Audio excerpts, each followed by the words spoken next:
안녕하세요. 교통사고 전문 보상가배상TV입니다. 이번 사고에서 눈에 띄는 점 어떤 게 있을까요? 결국은 뒷차가 다 책임져야 되는. 명백하게 무과실이 나와야 되는 사고입니다. 안녕하세요. 손해배상 보험 전문 전경근 변호사입니다. 이번 영상에서 설명드릴 보상가배상 성공 사례는요, 공사 현장에서 간판 설치 작업 중에 추락한 피해자가 부상을 입고 하지 마비의 장애가 발생하자 이 사업주 회사와 도급회사를 상대로 손해배상을 청구한 사례입니다. 이 사건에서 피해자는 큰 컨벤션 센터 내부 벽면에 간판을 설치하는 작업을 하기 위해서 3m 높이 작업대 위에 있었는데요. 동료들과 이렇게 작업 물품을 옮기다가 이렇게 뒤로 넘어지면서 작업대 위에서 바닥으로 추락하는 사고를 당하게 됐습니다.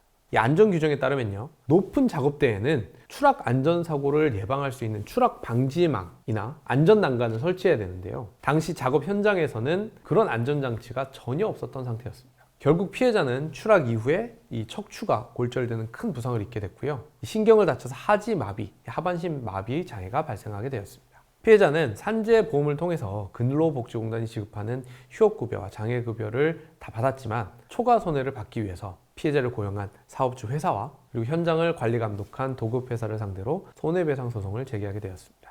이 사건에서 사업주 회사가 사고 예방 안전 조치를 전혀 하지 않아서 손해배상 책임이 있다는 것을 입증하는 것도 중요했지만 이 도급회사의 손해배상 책임을 입증하는 것도 매우 중요했습니다. 피해자를 고용한 사업주 회사는 보통 작은 영세업체가 많기 때문에 소송을 해서 승소하더라도 손해액을 지급할 수 있는 능력이 있는지가 의문이었기 때문에 실제로 손해배상금을 지급받기 위해서는 더 큰 회사인 이 도급회사의 손해배상 책임이 있어야 됐습니다.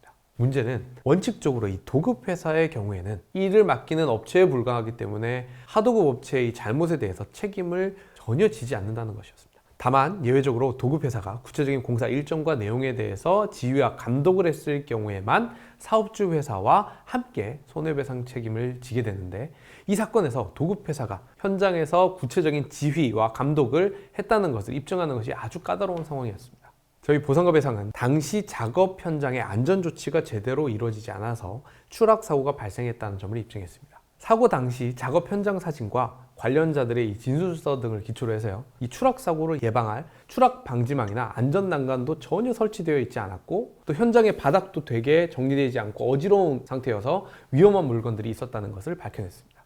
만약에 안전조치가 조금이라도 되어 있었다면 피해자는 추락하지 않고 안 다칠 수 있었던 상황이었습니다. 다음으로 이 도급회사가 사업주 회사의 공사 현장을 구체적으로 지휘 감독했다는 것을 입증하기 위해서 노력했습니다. 이 컨벤션 센터의 내부 문서를 제출을 받아서요, 분석한 결과 작업 지휘 체계상 도급회사가 먼저 공사의 내용을 결정하고 일정을 조율해서 사업주 회사를 구체적으로 지휘 감독했다는 것을 확인할 수 있었습니다. 또 당시에 현장 소장의 진술을 바탕으로 해서요, 현장에서 이 도급회사의 안전관리자가 상주하면서 작업 현장을 매일 관리하고 있었다는 것도 밝혀낼 수 있었습니다.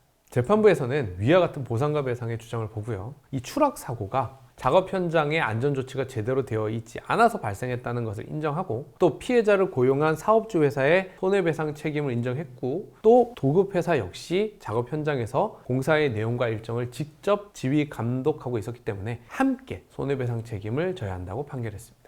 산업재해 손해배상 사건은 실제로 손해배상금을 지급받기 위해서 사업주의 손해배상 책임을 인정받는 것도 중요하지만요, 이 관련된 회사의 손해배상 책임도 함께 인정받는 것이 중요합니다. 실컷 고생해서 판결을 받았는데 사업주 회사에게 돈이 없어서 손해배상금을 받지 못한다면 이 모든 노력이 다 물거품이 되기 때문입니다. 이 사건에서는 사업주 회사의 손해배상 책임뿐만 아니라 더 큰 도급회사의 손해배상 책임을 이끌어내서 피해자가 손해배상금을 확실하게 지급받을 수 있도록 한 사건이었습니다. 이번에 설명드린 성공 사례는 여기까지입니다. 설명드린 내용 중에 이해하기 어려운 내용이나 더 자세히 알고 싶으신 내용이 있으시다면 저희 보상가배상 홈페이지와 유튜브 채널을 검색하시면 더 많은 정보를 찾아보실 수 있습니다. 그리고 만약 작업 현장에서 산재 사고가 나서 산재급여를 받았는데 남은 초과 손해가 있다고 생각되시는 분들은요, 혼자 고민하지 마시고요, 저희 보상가배상 대표전화 카카오톡, 카페로 문의 주시면 상담이 가능하니까요, 참고해 주시고요. 다음 영상에서 더욱 유익한 내용으로 찾아뵙겠습니다. 감사합니다.